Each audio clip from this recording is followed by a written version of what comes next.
Almost everything you see online is fake.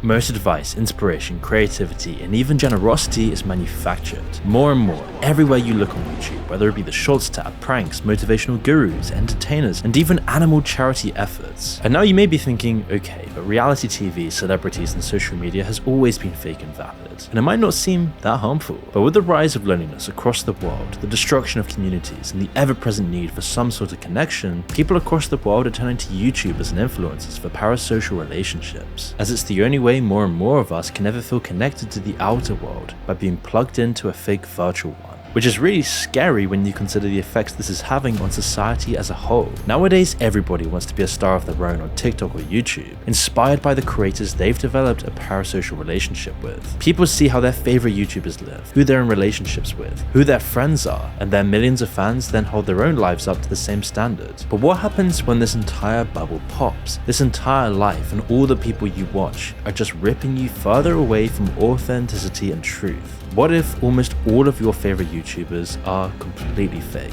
Well, in this video, we're peeling back the curtain to show you how some creators are manipulating the public for clout and how they use your psychology. And trust me when I say the reality of the situation is truly disturbing. For example, there's a whole side of YouTube that profits from the fake savior complex of making animals cruelly suffer. It's so upsetting that this even exists at all in the name of making money on YouTube, and it really takes a special kind of messed up person to abuse and destroy animals for money. I mean, this is serial killer territory of evil. When you spend more time filming tragic incidences than actually doing something about it, it should always raise red flags. But when it comes to animals who are forced into dangerous and life-threatening situations just for views, it's enough to make anyone's blood boil. And yes, fake animal rescues have really gained millions of views, and nobody was really talking about it on YouTube before Nick Crowley did a video called Fake Animal Rescues. In his video, he featured mainly two channels in which the fake content was investigated, and one of the main channels he covered was Rescue Journey TV, and what he found was alarming. In one of the videos they uploaded, it starts with a puppy that was apparently bitten. However, the puppy is hiding under a structure. If anyone knows dog behavior, a dog that is in fear or has no trust in you, the white of their eyes will show.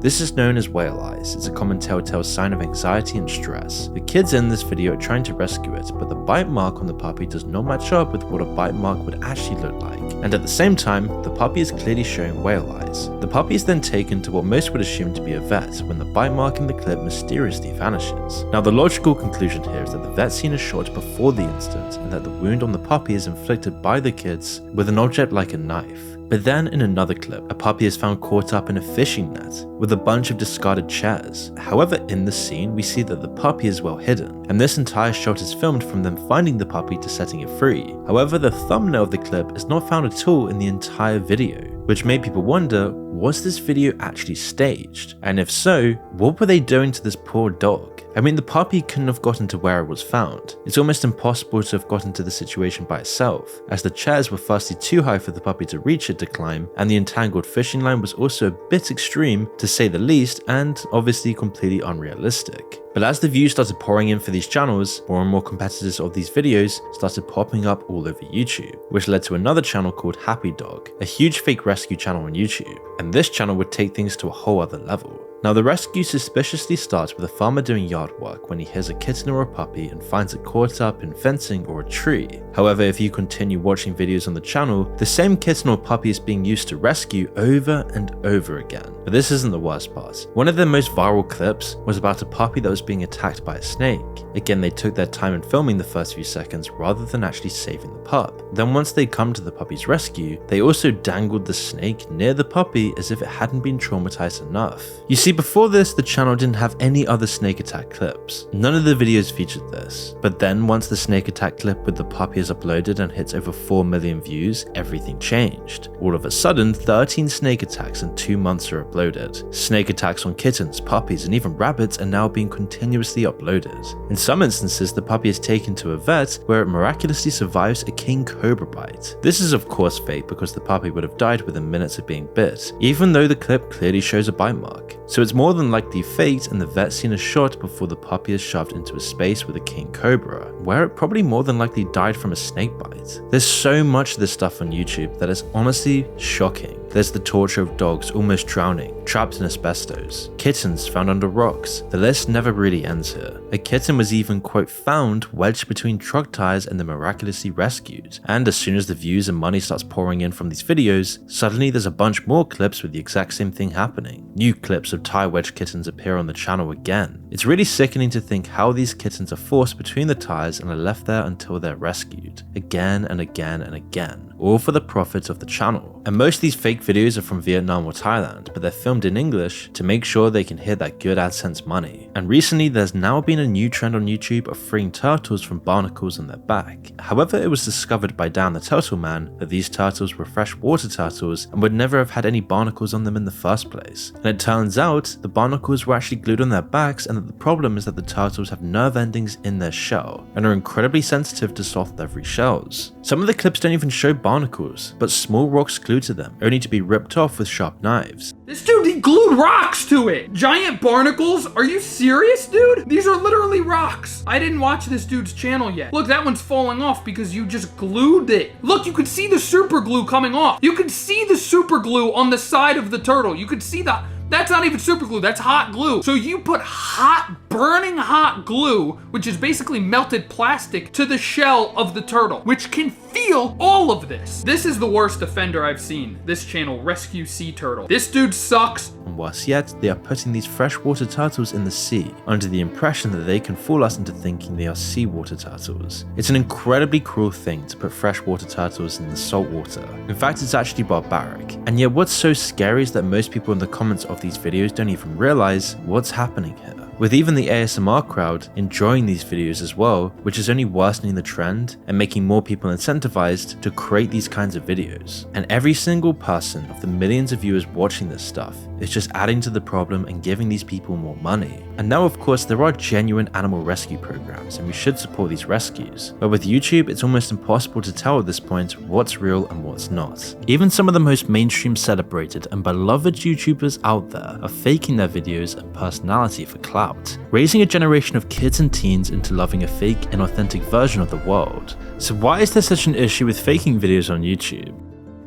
But before we continue, have you ever heard that the flavored air category is quickly becoming the leading alternative to vaping and smoking? It's a whole new movement towards better habits led by today's sponsor, Fume. Fume draws flavor to your mouth and fills the void that ditching a bad habit can leave. You have something to reach for guilt-free, that won't destroy you like your bad habits, and it's made to fidget with, which can calm anxiety with its magnate snaps and clicks. And you see, the thing with Fume is that there's no vapor, it's not a vape, and there's no nicotine, making it completely non-addictive with non-toxic flavoring. In fact, the flavored air can satisfy your oral fixation through a passive diffusion system that utilizes no electronics, vapor, or combustion. And they make sure it's safe by continuously investing in third-party studies to ensure the safety of their products, with Fume being backed by doctors across the US. My personal favorite flavor is their crisp mint flavor. It leaves your mouth feeling so refreshed and it's delicious to taste. You see, flavored air isn't like vaping. If vapor was compared to sticky soda, Fume cores are more closer to herbal teas. That's how Fume has been able to serve over 150,000 customers, and you can be the next success story. So for a limited time, use my code MOON to get 10% off a journey pack. Head to tryfume.com, that's tryfum.com, and use code MOON or scan the QR code on screen to save 10% off of your order today. Well, it comes down to the fundamentals of how YouTube actually works. First, how clickable is your video? And second, how long can you keep the viewer watching for? By having an outrageously crazy challenge or prank, and then dragging out the result of this challenge to the end of the video, you've got a recipe for millions of views on YouTube. That's why all over YouTube you see videos with brightly colored thumbnails, extreme challenges, and topics appealing to the lowest common denominator, or in most cases, literal children. And almost all of them are following the MrBeast model of making videos. But unlike MrBeast, who uses the crazy titles and challenges and then actually delivers on them without faking the video, the same can't be said for most YouTubers. That's why all of these MrBeast clones and fake prank channels all feel so soulless, devoid of any personality, completely inauthentic and staged. Prank channels in particular have been called out for years on YouTube as always being completely fake. People like Sam Pepper become infamous for doing so and building an entire brand and reputation around it. Sam had never made mainstream headlines until a very peculiar prank in 2014. The fake hand ass-grabbing prank, to be exact. Are you touching my butt? I would not do that, come on. So, I mean, this is just insane in retrospect. However, with the huge success of fake pranks and challenges has come more and more professional videos that make it almost impossible to discern truth from fiction. But it's getting so bad now that some of the biggest names on YouTube with tens of millions of subscribers are even resorting to this too, because in most cases if you don't, someone else will and they'll outcompete you in views and money. So increasingly, more YouTubers are jumping on the bandwagon of faking their videos for views, and getting rewarded by the algorithm for doing so. Take Airrack for example. He's often been seen as the MrBeast golden child, the hottest upcoming YouTuber around. However, recently he's been exposed for actually faking his videos too. Soggy Cereal produced a series of exposés revealing that Airrack often faked elements of his videos. It first began with an investigation into a video where Airrack claimed to support a small town called The Angle. The entire premise of the challenge is built on the charitable act of our selfless hero Airrack, risking his life traveling over 38 miles of ice trying to get to a small town called The Angle, which had a completely ravaged economy because of COVID and zero tourism as a result. Being titled Cycling Across 38 Miles of Ice, the intention was to buy a specialized bicycle that could cycle across a frozen lake to The Angle. However, this isn't really what happened. At first it seemed like they just had problems with bicycles and ended up with one bicycle sinking into the lake and the other just breaking. But with every shot, despite Airrack and his friends trying to pull the bicycle out of the frozen lake, it only seems to be sinking more. So either all three of these bicycles were really weak, or the bicycles weighed a bunch, which wouldn't really make any sense for riding on ice in the first place. The shot of the bicycle shows a building in the background where they were to start their travel to The Angle, but that building would end up being the same building they were going to be staying at in The Angle upon their arrival. The building was called Sportsman Lodge, which is about 40 miles away from The Angle, so they never actually left the area at all. They claimed they were going to empty their bank accounts to support tourism too, especially because the Angle community was struggling under the effects of COVID at the time. However, as they show off the lodge, if you Google the Sportsman Lodge site that exists 40 miles away from The Angle, the photos confirm they were still 40 miles away from where they were meant to be. Same bedding, same bar, all the same as shown in the shots of their location matching the photos of the Sportsman's Lodge. As they head out to the restaurant, a person in the footage again confirms it by mentioning the Sportsman's Lodge, which the editing team tries to dub out with another person's laugh. You're sticking out like a sore thumb by being here, because nobody from LA comes to Sportsman. You said that when y'all walked in, we're like, them guys. But the real question is, how are they supporting a town they're not even in by spending money at a separate location? And there were so many examples of this. Another challenge was Airrack going in a straight line across the country, with a half-mile buffer zone to be true to his word. It was a series of 8 uploads, and while it drew in the massive amounts of views, gained him a bunch of subscribers, fans, and money, he actually does straight off the bat mention a flaw in his plan, that it was completely unrealistic to walk. If I continue to only walk across this 1,500-mile line, it would literally take me 6 months. So my friends are about to pick me up in our first vehicle. But he doesn't limit himself to just walking, but traveling by any means necessary. He also strategically takes the time to introduce his new merchandise of hoodies. But to make sure it seemed legit, Airrack would provide a map on his site so that viewers could try it out for themselves and do the same challenge. But it turned out that Airrack himself would provide the footage of his failed attempt. I mean, the shot included a billboard sign showing behind the 3 friends playfully mocking that they were almost out of the line, but the truth is that the billboard itself gave them away. The billboard was in fact 20 miles away from their straight line. In the same content, they hit some obstacles that are not even on the map. However, as Soggy Cereal shows, the Airrack team had actually turned the map upside down and added a fake forest or bushes for the trio to contend with, so the obstacle itself was also fake. This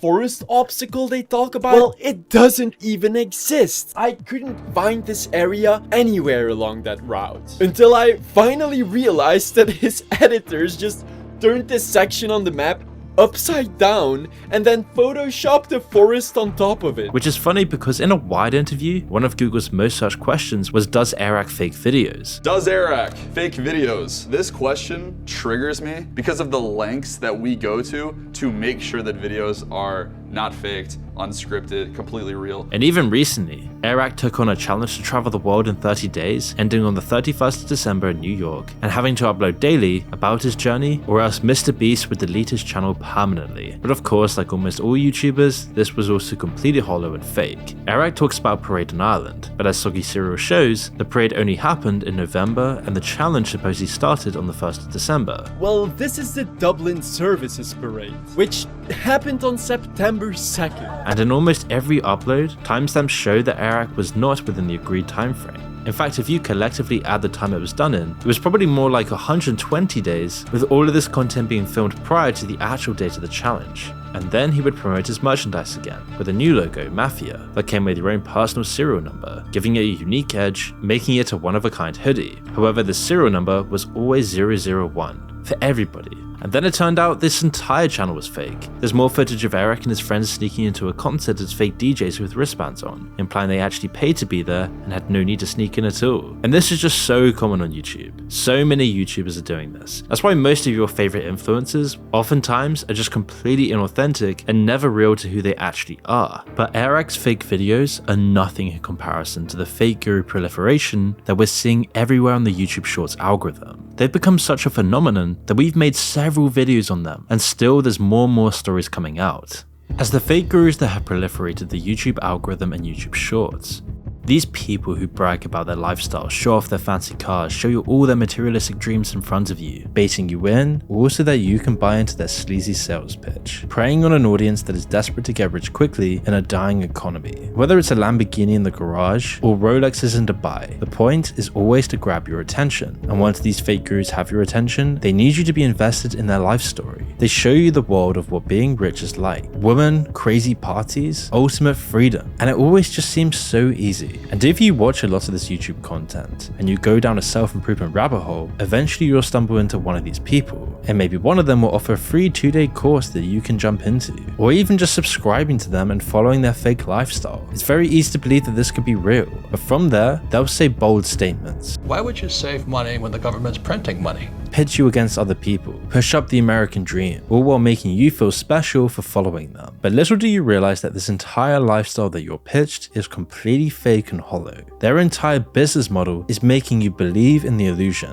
to gain your trust, because that's when the real money is made. That's why there's a proliferation of wildly overpriced, scammy online courses that are designed just to upsell you into paying you crazy money. For example, most of their sales sites, you'll think of signing up and they'll have a bar showing you that there's only so many spaces still available, and while you're sitting there, the numbers start dropping, creating urgency to sign up. Or you'll see people tell you the true value of their product and then cut it down and say they're giving you a really good price. Or they'll say that people who don't take their advice are subhuman, are peasants. And honestly, when you guys are stupider and don't take action and make a lot of excuses, it makes people like me more money, which is more enjoyable for me, just more exciting that way. And the only people who live their lifestyle like they do are real men. But everything about this whole subgenre of people is fake. Their only purpose and business model is by teaching you how to make a business. Even though most of these people never had a business in the first place that was successful. There is no get-rich-quick scheme. There never was. On the sorts of lifestyles that actual rich people live in the first place. But once you pay for their first course, they'll always intentionally insinuate that the next course is coming soon. And this one will finally give you the actual secrets you were looking for in the first course. And psychologically, once you've already paid for a course, and the answer to all is just around the corner in the next course, it's inevitable that people pay to do the next course. If you're already this hooked into their lifestyle, their message, their personality, you can easily be brainwashed into the upsell. Then there'll be the next course, the $45,000 course, the big conferences with flashy lights that are all created to spike your dopamine and pump up your enthusiasm and keep you believing that because they are rich, they will also make you rich, even though they don't tell you that the only way they get rich is by telling you how to get rich. And they don't even tell you how to be a fake guru. They don't teach you what they did. And before you know it, you're paying for the next course and the next course, hanging on to every word, because you've already bought so far into this dream that the reality of your depressing situation is too much to handle. And that's not to say all online courses or communities are bad, not at all. A lot of people have genuine courses and information to tell and sell for a price. That's not the problem. It's the people always trying to upsell you, always telling you stuff that's very surface level, that has no substance, and convincing you that the way they live is the real way to live. On the hedonistic treadmill of materialism, where everything you learn in their courses can be found just simply in books or on the internet, and all the time and money you spent on these gurus' lifestyles and their courses is completely wasted. And usually all of these fake gurus have a past painted with red flags. They're always usually part of a scandal or a scheme, and most of the gurus don't practice ever what they preach. They'll tell you that it's good to be $1 billion in debt.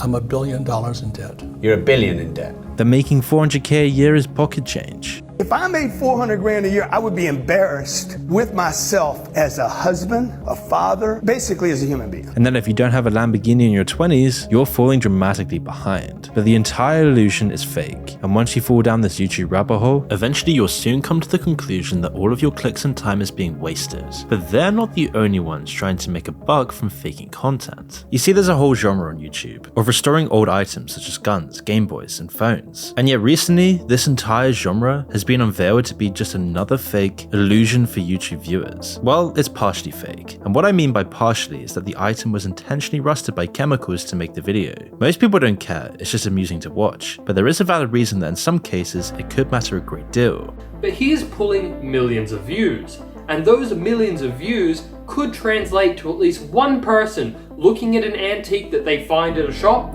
or have in their house and using his same methods on that antique. If a historic item is ever found, and some of these techniques are used, it could potentially ruin the item to a point of no return. Most of these videos start with finding the object. This can be mostly fake because realistically, how often do you find something rare just as you're filming? It's one thing to find something and then take it home and film about it, but to keep you watching they tend to flip that around and go treasure hunting for an old item to restore, keeping you engaged in the video with their deception. And then once they find the item, they will begin by showing the awful shape the item is in, and this is where more deception comes in. You see, one of the tricks they use is with copper. You can see in some areas, boy, immediately it started to react to the steel. By turning up the color intensity during filming, this highlights the green that the copper produces and makes it look far more rusty than it actually is. They then begin to strip it down, take it apart, and wash and clean it as best they can. This is fine, except if any item is electronic, there should be huge problems there. I mean, there are other ways of cleaning electronic items where water damage isn't involved, and by all metrics, dumping an item in water is more than likely only going to damage it further. Any dings and broken off bits can be fixed with alternative substances, like a 2-minute noodle hack, but if you don't know what you're doing, this can be extremely tricky, and for the sake of making the video, they only show the beginning of the pasta paste and then the finished look, which is usually the new replaced case or replaced piece presented as a fixed piece. If the item is a rusted gun or knife, you'll always see that the rust hasn't actually eaten away at anything.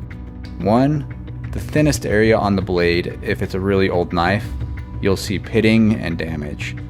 On this, since this oxidation only happened for a couple days, even though the blade is thin right there, it's still in great condition. If they use a soft brush to start cleaning it, the dirt that you see is likely just paint that is brushed off for effect. In the video 7 Signs of Fake Restoration, the YouTuber clearly shows that you have to look for a glossy cover, as he explains that chemicals like salt are used to create rust that leaves this type of residue. Here's an old chisel. This one looks pretty authentic, but you can still see that weird shininess. When plastic is being cleaned, you should also know that scratches are never just going to magically disappear because it was cleaned. In fact, it would be far more realistic if they replaced the plastic scratched up piece. If there is wood involved, watch out for what appears to be burnt sections, as this is just to grab your attention. Burnt wood is only scorched on the surface, so a quick sandpaper can fix the problem almost entirely, and if it really was burnt, it would be far deeper than the surface damage and in most cases would need replacing. So some experts have taken it upon themselves to react to some of this fake content, and it becomes quite comical entertainment. Oh, we can just press that in by hand. We don't even need a case, but man, this guy got Superman fingers. In a watch restoration video, it's noted they are using car cream to buffer the parts to a brand new state. It seems as though the water and paint brushes are used to remove some of the rust despite the delicate parts that should have been removed before brushing started. A laptop or PC found in a dirty river was surprisingly restored despite scrubbing the hard drive and motherboard, which are sensitive pieces that would cause more damage. And in the end, they show the tower with a side panel different from the beginning shot of the casing. Now, here's something I noticed that is pretty different. Look at the side panel on there. Alright, this side panel looks freshly painted, although, there's only painted bugs and shit all over it. Then miraculously, the PC powers up and it only takes a few guesses to somehow get the password right. It's almost insulting that they portray this as real and somehow expect their viewers to believe this, but because they play on human psychology, they still get a bunch of views and a huge following. Some restoration videos are real, and watching the craftsmanship and talents behind these restorations should be noteworthy and applauded. However, these people have taken years to perfect their skills and know when something is not restorable. Some will even openly reveal that they had to replace a small part due to unrepairable parts, and they mark that this would not not be a true restoration of the item as they have to outsource these other parts. But because of their honesty, they won't see the same success as these fake channels. And where it really becomes shady is how lots of these fake restoration videos can then charge services to restore your own items, making this stuff really scammy and scummy. But at the moment, it seems like YouTube is stepping in to stop this scammy behavior on YouTube. But nothing is more hypocritically fake than the people pretending to be authentic, real, and living in the wild. Introducing primitive building videos. As sadly many primitive building videos, the videos that you think will actually be authentic, the ones outside of the virtual world, outside of all the BS of YouTube, still have the same problem as all of these other niches. Now, primitive building videos would usually show two indigenous men working together to build a structure with nothing but materials they found in the jungle, ranging from a pool to a full-blown dwelling. But if we take a closer look and question a few obvious flaws, it becomes apparent that it's fake. Let's take a deeper look. In most of these videos, it takes more than just one or two people. It's normally a team with their own architect and building equipment that you don't see. I mean, have you ever tried to actually dig a hole? It's so much harder than it looks, and two men digging with sticks would take forever. Instead, they use earth-moving equipment. Then they hide this equipment and continue filming as if they dug the hole themselves, making the viewers think they had done this enormous task on their own. And for most people who don't live in the jungle and don't live outside, they'd have no idea of how absurd these videos would truly be. And when people started taking a closer look at these videos, like SunnyV2 did, you will see smooth marks on the side of the walls that don't match the digging that they supposedly did with the sticks. The sticks should leave small, long line grooves, in comparison to the smooth dug out marks from the earth moving equipment. On the other side of the structure that was built, you might see spray paint, which would be to mark where to dig, but is never included in the clip as spray paint is not part of the primitive scene that you were led to believe it is. There are clips where the equipment couldn't do any of the work because of the formation of the structure. They really would need to do the actual digging themselves, but as we all know, many hands make light work, so the team of about 10 do the job with spades. That still strip away from the authentic conception that the structure was only built by the two that you actually see in this entire clip, where you're led to believe they're only using what the natural environment offers. But once the structure is formed, they then start to secure it with mud and clay, or natural cement collected at the river or made by sand and water, which again is completely false. This is not reality. It's a false illusion presented to the viewer to make you believe that all of this is really possible. And what's really important to note, as this will happen with all of the people we speak about in this video, is that the way they feed into this illusion is by playing on your lack of knowledge. Almost none of the viewers watching this have any idea of how to build structures outdoors. And of course, as most people don't know this stuff, you might think there's no reason that it's not possible to use mud to keep the structure in place. But even clay needs heat to actually set in full. In reality, what these people are showing to their viewers